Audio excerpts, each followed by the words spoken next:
অটল স্মৃতি ফুটবল টুর্নামেন্টের নকআউট প্রতিযোগিতা শুরু হয়েছে। তবে এই ফাইনাল ম্যাচ সংগঠিত হয় ঈশানপুর দ্বাদশ শ্রেণী বিদ্যালয়ের প্রাঙ্গণে। উদ্বোধনী অনুষ্ঠানে উপস্থিত ছিলেন সাংসদ বিপ্লব কুমার দেব, দীপা কর্মকার, বৃষকেতু দেববর্মা, এডিসির শিক্ষামন্ত্রী রবীন্দ্র দেববর্মা সহ অন্যান্যরা। আজকের এই ফাইনাল ম্যাচে অংশগ্রহণ করেন মেঘলিবন্ধ 11 ভার্সেস দৈগাবাড়ি বাজার 11। তবে এই খেলাকে উপভোগ করার জন্য ঈশানপুর দ্বাদশ শ্রেণী বিদ্যালয়ের স্কুল মাঠে খেলা প্রেমিকদের উপস্থিতি ছিল নজর কাড়া। তবে আজকের এই অনুষ্ঠান থেকে কি বলছেন, বেশ কিছু বক্তব্য উঠে এসেছে এই অনুষ্ঠান থেকে।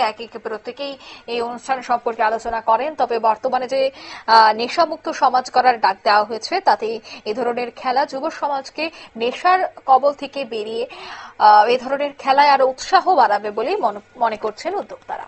নিয়ে নিচ্ছে ছোট একটি বিজ্ঞাপন বিরতি, সঙ্গে থাকুন।